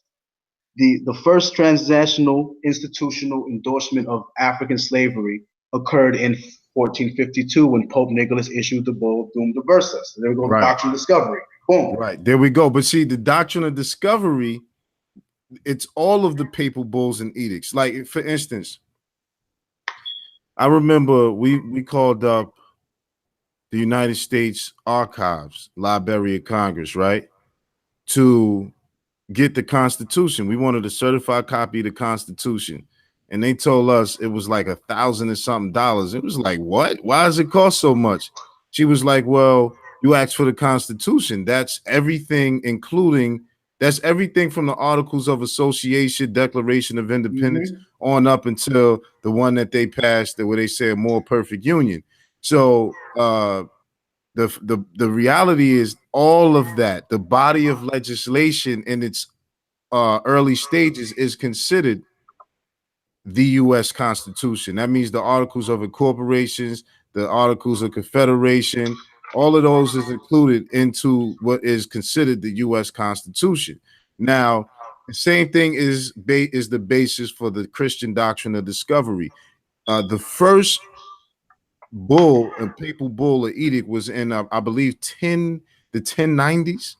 And so that's when it started, when it was telling them to attack the Moors and do all that type of stuff. You see what I'm saying? Yeah. So when they came out with the dumb verses where he was starting to talk about the curse of Ham, that was them just taking it to another level. And like you was just exposing, it said that slavery in Europe was pretty much unknown and unheard of, because see, they had the serfs there. So that was like their slaves. But it was wherever there was Christianity expanding at, you saw slavery expanding. You see what I'm saying? Catholicism in particular.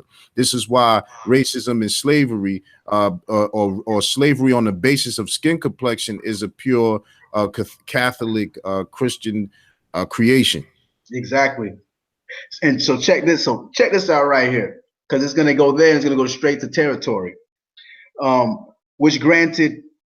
So boom, the Doom Verses granted King Alfonso V of Portugal the right to reduce to perpetual slavery all Saracens. That's a name that they used to call us a lot in Europe, and the Egyptians and the Moors in Ethiopia, that Saraceno, and pagans and other infidels and enemies of Christ in West Africa. In 1454, the Pope followed up with Doom Verses with the Romanist Pontifex, which granted Portugal the more specific right to conquer and enslave all peoples south of Cape Bogador. So where is Cape Bogador? Am I screen sharing? My screen's not sharing, is it? No, the screen not sharing. All right, I'm gonna share the screen. Boom. Right. So where's Cape Bogador? It's in Morocco. So the Romanist Pontifex said that everybody under here is subject to servitude. So this whole thing. So I think when Noble Drew Ali said that we're descendants of Moroccans, I think he was talking about people who are subject to that Cape Bogador in South. Hold on, say that again. Going on that again. That piece. I said because I used to always question. I'm saying, we used to always know that Morocco was an empire, and then so I would hear in the 101s of Noble Drew Ali, like, what is your nationality? He says Moorish American. It said, well, how are you Moorish American? I believe the question says, how are you Moorish American? It says we're descendants of Moroccans born in America. Right. Well, the Romanist Pontifex specified that everyone in Morocco and down was subject to slavery. Yeah, that's because they was declaring war on these areas. Okay, what year was that? What year was that? That was in 1454. Now, what happens? 1454. What happens? 42 years. 40 years in the. That's when the family linked up in Spain. Yeah, but 1492. Yeah. You see, way before that. The final expulsion. See, they did that because they had to implement a strategy that was going to allow all of Europe to unite against the Moors. Because what was happening during the Crusades is a lot of they would tell the Christians, if you go and fight in the Holy War, we're going to forgive you of your sins, right? So a lot of those Knights Templars and those Christian Crusaders would go to the East and get knowledge that the Vatican and the Pope was holding back from them. You see what I'm saying? And so it was only given back because of the knowledge they was exposed to. So what ends up happening is, in order to galvanize the European population, they would say pretty much, because Europe was still at each other's throat. People don't realize that they talk about unity. The only thing that keeps Europeans united is waging war on people who are non-melanated or who are melanated. Because without that, they're at each other's throat. That's exactly what they say next in it. That's what I'm about to read next. Wow. It says, taken together, these papal bulls did far more than grant exclusive rights to the Portuguese. They signaled to the rest of Christian Europe that the enslavement of sub-Saharan Africans was acceptable and encouraged. Later conflicts over the rights of conquest and trade in Africa did nothing to change these understandings. Portuguese, Spaniards, and other Europeans contested the African trade, but these were little more than internecine economic and political squabbles. From a social, cultural, and philosophical perspective, all were Europeans and all understood their right to enslave Africans on the grounds that theirs were civilizing missions. That's exactly what you just said. There you go. You see what I'm saying? You see? There you go. You confirmed it. It confirmed it right there. So, yeah, man. I mean, continue though. We listening. Now check this out. Now this is something serious because when I'm thinking about Federal Directive 15, where they try to distinguish Africans or blacks from North Africans, because it says by homogenizing all non-Christians south of Cape Bojador, the Catholic Church also endorsed the idea that there was certain oneness to sub-Saharan Africa, a oneness not only on religious difference, but also on a culture and race. So this is where you start getting with the Negro away from the Moors. See, they wasn't allowed to conquer Moors before. They didn't have no Negro back then. Right, right. It was just Moors. So now they're starting to create a Negro caste. Which is a Moor which is a Moor who has been stripped of name, heritage, identity, and inheritance, possessions, etc. All right, now check this out. It says the conflagration of the cultural difference in race quickly found its way into the Portuguese language. Though legally in the same category of enslaved infidels, Islamic Africans were distinguished from white Moors by the term Negro. Wow. Yeah, check this. The term Moro Negro implied a double othering. As noted earlier, hold on one second. Yeah, that's interesting. As noted earlier, Moors were enslavable due to their religious infidelity. But race was an aggravating factor that apparently made them even more enslavable. By the second half of the 15th century, the term Negro was essentially synonymous with slave across the Iberian Peninsula. In Spain, the king's slaves were simply known as His Majesty's Negroes. In Portugal, slave occupations were delineated with Negro as an operative noun, as negra de pote, water carrier, or negra canastra, waste remover. Illicit social gatherings. Here we go. This is what happened to our First Amendment right. That's when they took it. Way back then. Illicit social gatherings of blacks known as festas dos negros, and slaves were buried in communal pits known as pocos dos negros. Portuguese scholars have noted that in the popular language of the 16th century, the word preto emerged as the term of choice to describe dark skin color, while negro literally represented a race of people. This race of people was often associated with black Africans, and certainly all black Africans were considered members of this inferior enslavable race. See, he goes in. Yeah, that's interesting because one of the things, bro, is the word grammar itself etymologically comes from the word grimoire, and it's known that the Moors brought the Goetia and a lot of different cultic text into Europe.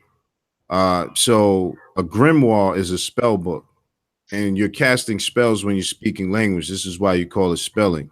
So the reality is that by understanding grammar, they were able to change the narrative and the identity and the history of a people. See, a lot of the detractors of the Moors don't understand that if Moor means black, what's the point in going from calling us Moors to calling us Negroes and black? And black is just the English word for the word Negro, which is the Portuguese Spanish version of the word. If you ever buy a product, right? You buy a product and you buy this product and it's in English and Spanish, it's going to say Negro if it's a black item. You see? So black and then the Dutch used negar, which is the word which the word nigger comes from, but the word negar means black as well. So think about it, right? Why do we have so many words for black? Why is there so many? Why? Okay, then you got the people in our community who during the 50s and beyond and past that, they liked Negro, they didn't like black. But this generation likes black, but they all mean the same thing. You see, so this is the spell casting that they have done through the literature and understanding how languages work. Because look at what you said. They started to apply what is it? Transitive noun. They started using. It says, yeah. Let's get this thing serious, right? They call it a term double other end. Hold on, continue upward. wasn't a transitive noun. It was a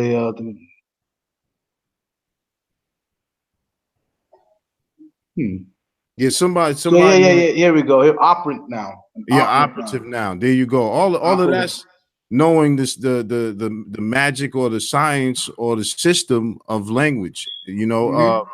somebody in the chat, S Bay said it's called an zononym, a name used by foreigners to refer to people or social group that the group itself does not use, as Germans for Deutsch. Exactly.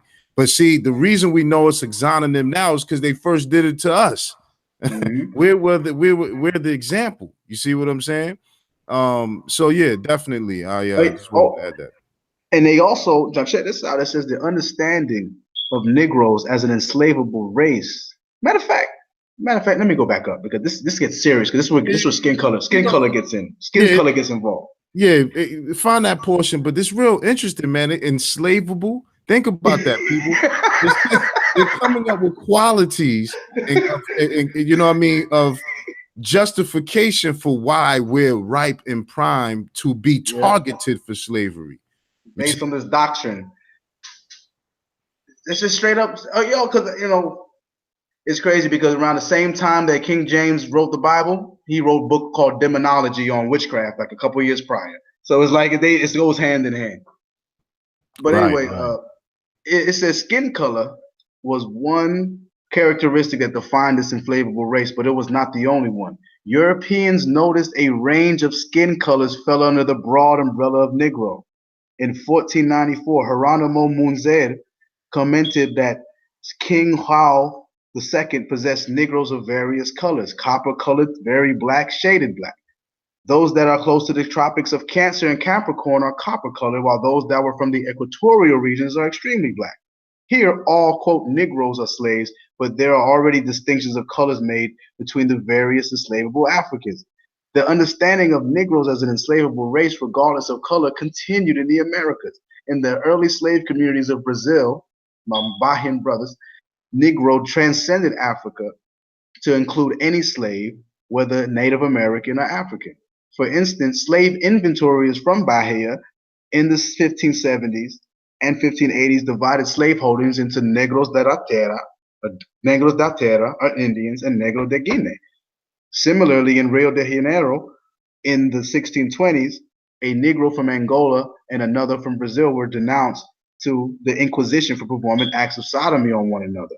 The term Negro da Tierra disappeared in most parts of Brazil by the middle of the 17th century as Africans became the dominant labor force. But one can clearly see by these examples that the Portuguese utilized the term Negro to imply slave status regardless of skin color.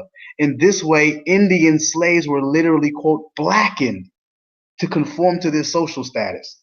Having said this, it is important to remember that while Negro has some flexibility in its application to people of enslavable status, all peoples from sub-Saharan Africa were considered Negroes and therefore enslavable. Their color, accentuated by the term Negro, simply became a signifier or mark or badge. We gotta talk to this guy for the presumed status as slaves. Yeah. I gotta reach out to him and get an interview or something, man. Yeah, it's serious. And then so the last part I want to get into, because I brought this big dictionary. I got lucky. I got lucky Okay, with this hold on. Okay, dictionary hold on. right So here. that's the last part you want to get into? Yeah, All right, this one last part. second before you broach that part, I just want to touch up on what you just brought up. The fact is, what you're bringing up is exposing the scheme, the scheme and the mechanisms by which our enslavement is articulated, justified, and carried out.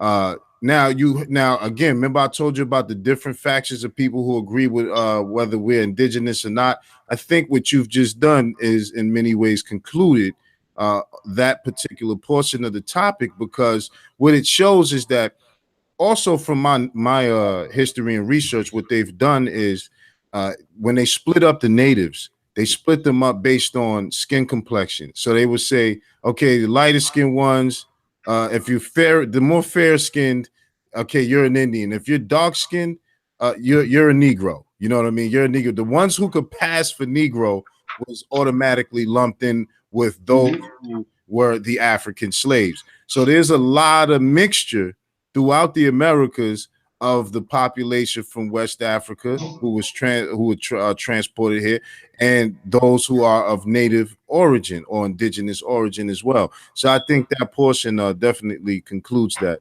But continue on with your last part. I just wanted to bring it up. Yeah, this is that book. You know, I've been on the internet and seen a lot of like definitions of American and all that. Real quick, somebody asked in the chat, what's the name of that article you was reading? All right, I'm gonna pull it up.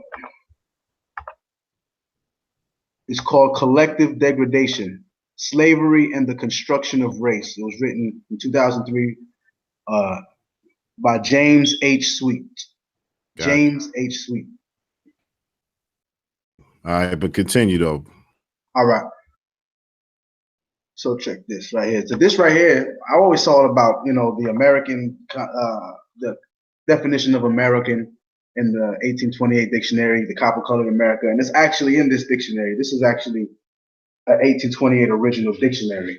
Original. It's got it's got his picture of David Webster, you know, that wicked man up in there.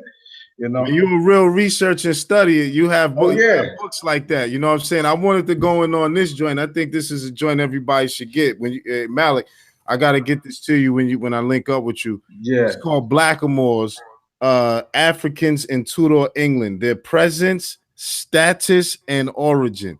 Excellent book. Excellent book, man.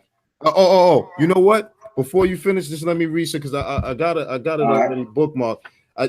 Hey, this is important because this deads the whole understanding of what they knew us to be. It says this is the beginning of chapter 4, West Africans present in Tudor England. In this chapter, I will examine why West Africans such as Jacques Francis appear in Tudor records and how their origins affected their status in England. The West Africans who are discussed in this chapter are all men, as at present there is insufficient evidence to discuss West African women in detail. This may reflect that there were only a few West African women in Tudor England because of the difficulties they faced traveling there in the 16th and the beginning of the 17th centuries. It is also likely to be because women were so important to the stability of communities in West Africa that they were tied to their land in a way that men were not. This means that a disproportionate number of single West African men were present in Tudor England and that they had little opportunities to marry or have sexual relationships with West African women. This is an idea, the implications of which I return to in the conclusion. So one of the points I just wanted to bring up is the fact that he brings up how it was a lot of West African men in Tudor England at that particular time. In Tudor England is around the 1600s. It's around the time that a lot of this stuff is happening. I think the Tudors was in the 1600s, but I digress. I just wanted to bring that up. Oh, I'm going to read a couple of dictionary definitions. One of the words is black, the other is Moor, and the other is tawny.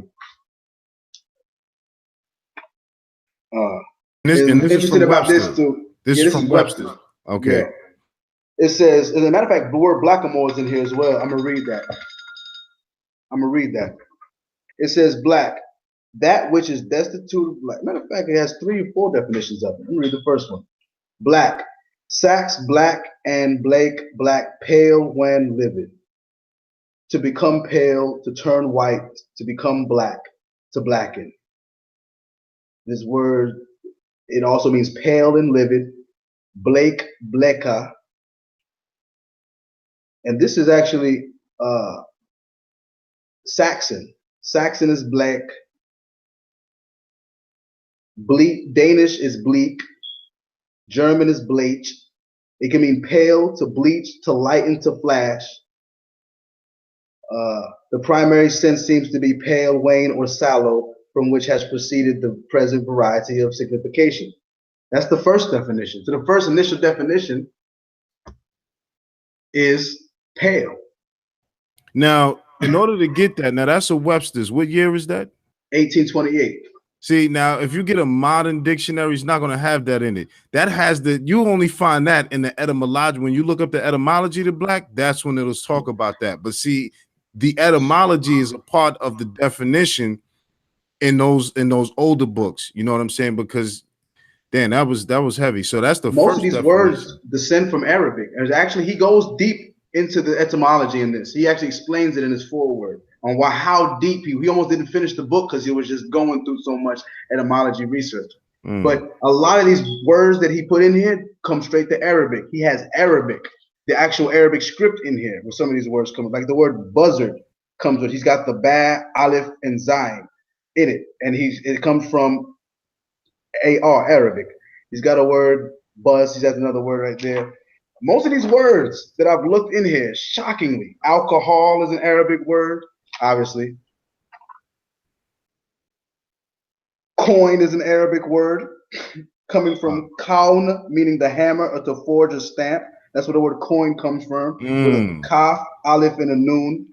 It's like a lot of these, and it shocked me. I was like, wow, you know the Moors had everything to do with these Europeans setting this stuff up. The language. He said that he developed this because so many European citizens were butchering the English language that they had to create a national dictionary. Wow. That's what he says in the beginning of this. Maybe another day I'll be able to go read it because it's pretty lengthy. Where he when he describes how he was petitioned to make this dictionary. So going back to black. Oh man. Going back to black. Huh? Yeah. It says, one of color of night, destitute of light, dark. That's number one. Number two, darkened by clouds, the heavens, black with clouds. It can mean sullen, having a cloudy look of sustenance. It can be atrociously wicked, horrible, as black deed or crime. Dismal, mournful, calamitous. Black and blue, the color of bruises. Then this is another definition. Black as a noun. The first one was an adjective. This is a noun. That which is destitute of light or whiteness, the darkest color, or rather in destitution of all color. Hold on one second.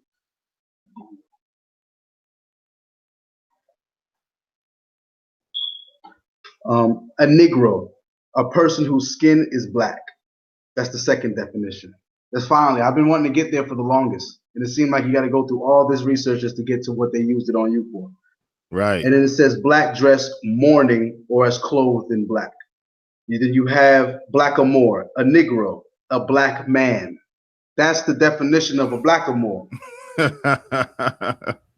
It says a Negro, a black man, which is a noun. And it says black and more, noun. Whereas black noun, they mixed it with the destitute color, but it was also a Negro, and then you have the adjective version. So he goes deep into black. Black was a very lengthy discussion back then. Wow. And so going into the word more,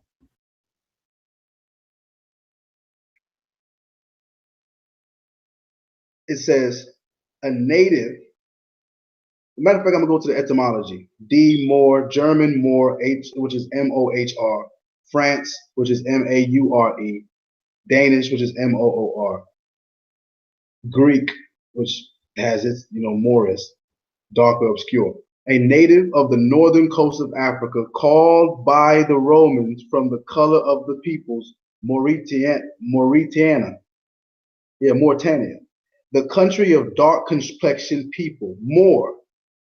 The name country is now called Morocco, Tunis, or Algiers. So in this dictionary, they denote the word Moor with the land of North Africa.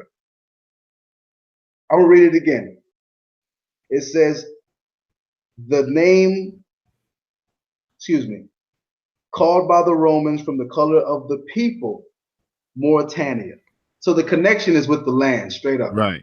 But another thing that people they don't understand is a lot of detractors will take that definition and say, oh, they got it from the Romans. But it's a book that I always encourage people to look at, and you can check it out on it's for free on Google Books. You just Google it. This book is like from the 1800s, and the title of the book is called Rome and Carthage in the Punic Wars.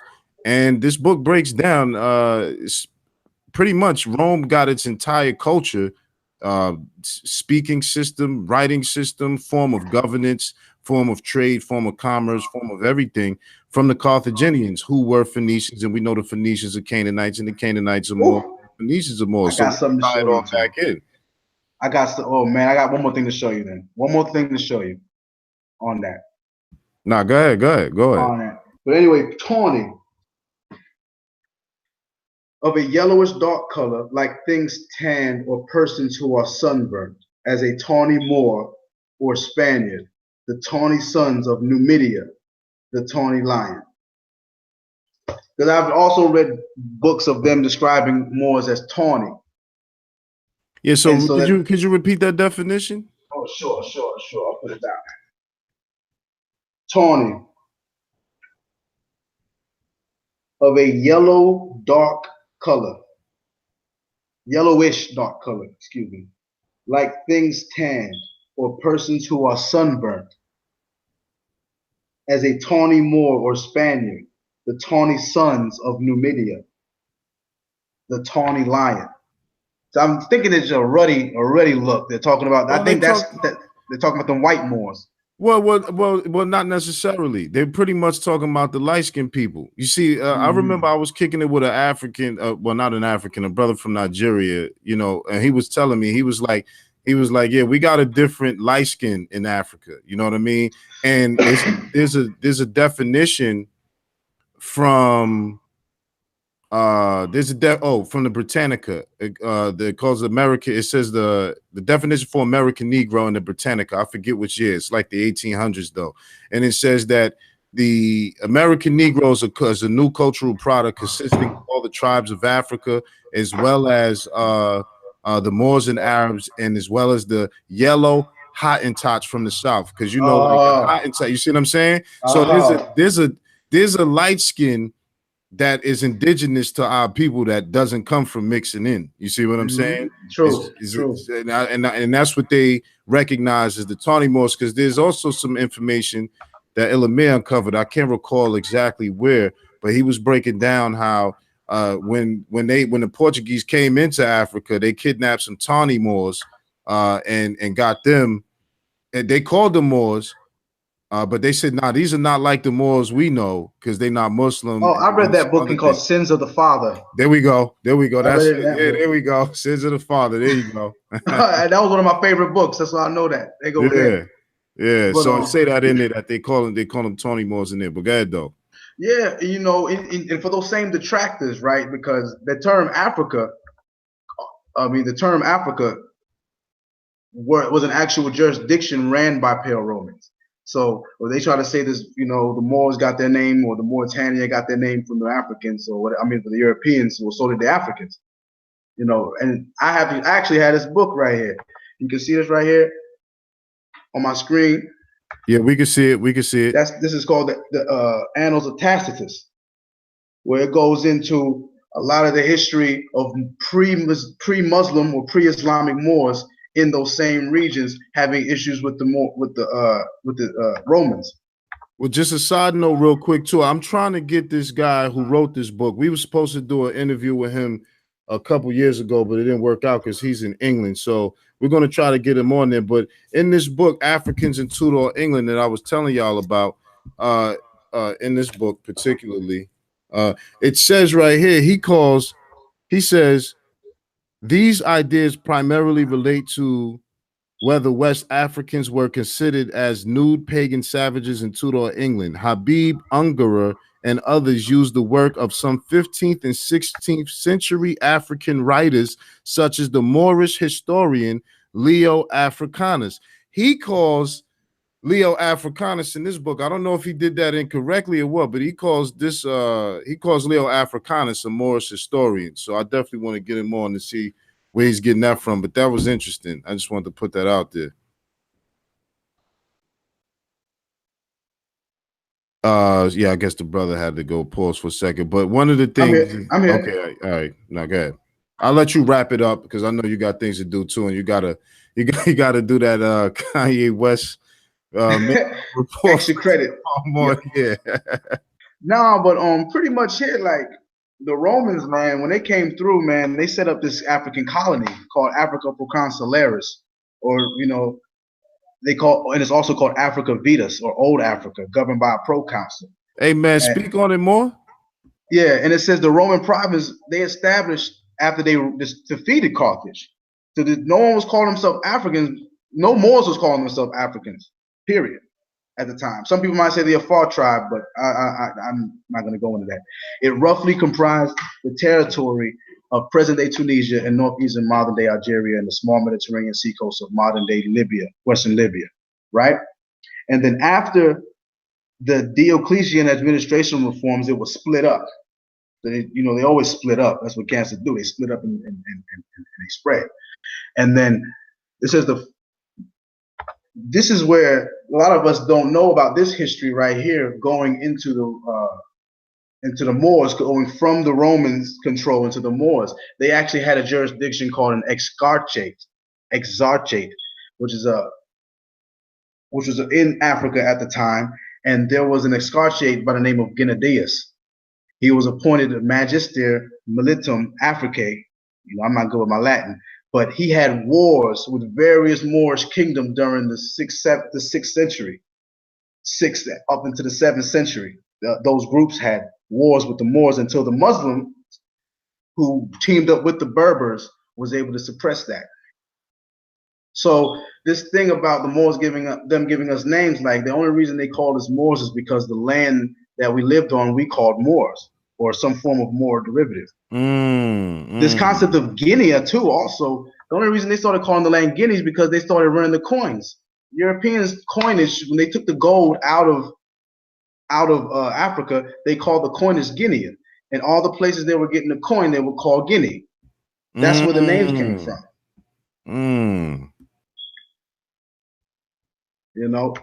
Another thing right here, the Africa, and the first people to start calling themselves Africa was the African Trading Company, Royal Traders of Africa. You see, by its charter. So when they started saying you're African, they're saying you were a part of that. There you go. You came from this company called Africa, which is, and we got a foreign trade zone in some land in Mauritania, but we call that Africa, and that's where you from. It says originally, I'm just playing, but originally the company of Royal Adventurers trading to Africa by this charter issued in 1660 was granted a monopoly over what trade with West Africa. But from 1694 to 1700, the company was a major participant in the Comendo Wars. And you should research these wars. I love researching wars, so I'm on it. That's all I do is study treaties and wars. I'm on it. Yeah, the Royal African Company was dissolved in 1750 by the African Company Act, and its assets were transferred to the African Company of Merchants. These principally consisted of 9 trading posts, and this is where a lot of these slaves was coming to. These people were setting up these posts. It wasn't like they controlled Africa. We still controlled everything. We just was at war. They had these posts set up around the coast, and they would just keep feeding these wars to destabilize the land. Wow. Or destabilize people that was on the land at the time. And so that's why anytime, even if you want to say it came from the white people, I'd rather call myself a Moor, because as an African, you're still subject to their jurisdiction, calling yourself an African in my book, just as much as a Moor. So I'm not going to say anyone's better than the other. I prefer Moor due to the diplomatic, international, jurisprudential benefits. Yeah, based on the reality is, when you put black, and when we start comparing words, and we say, okay, let's put black, African, and Moor next to each other, and let's say they all mean the same thing, and we start examining which ones say what, you'll start to see that under Moor, we had superior contracts with them. We had equal footing, if not superior footing. We was ruling over them under this particular name. When it comes to African or black, we see that we aren't in the beneficial side of those agreements when we find ourselves in those contracts with them under those identities. It's as simple as that. Mm-hmm. And it's weird too, because also in this book, I found it's talking about Muslimian people. These were people who were Moors, and that term sounds very familiar to me. Yeah. Like it's Muslim, right? Yeah. Like Muslim. Yeah. Muslimin. Muslimian people, and it's like, where did that come from? Either way, the Moorish identity transcends Islam. It transcends just West Africa. The Moorish identity transcends America. It involves pretty much a standard of civilization. That's what being a Moors was really all about, and it started where we were. Well, somebody in the chat, Musab, he says this is why we fight so profusely against any information dealing with Moorish history, and how you can't study American history or world history for that matter without coming across the Moorish presence. So when you study the Moors, you're studying Moorish world history, and you're studying everything about history when you start discussing the Moors. Yes, sir.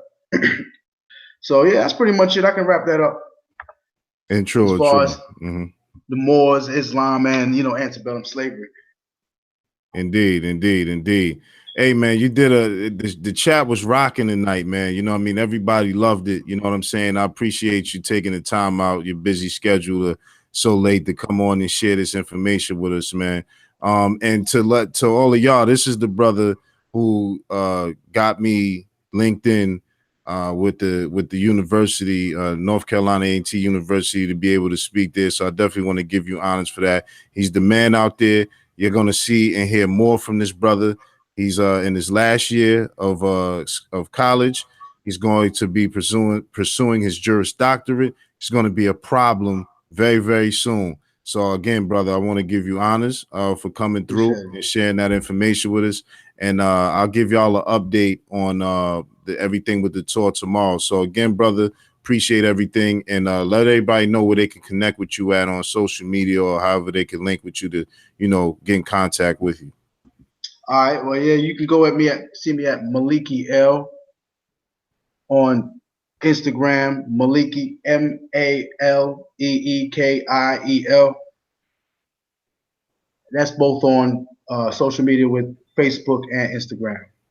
Indeed, indeed, indeed. So without further ado, salute and honors to everybody who visited, everybody who's going to watch, everybody who did watch, everybody who was dropping bars in the chat. Appreciate you all. We're going to catch you on the next one. Peace.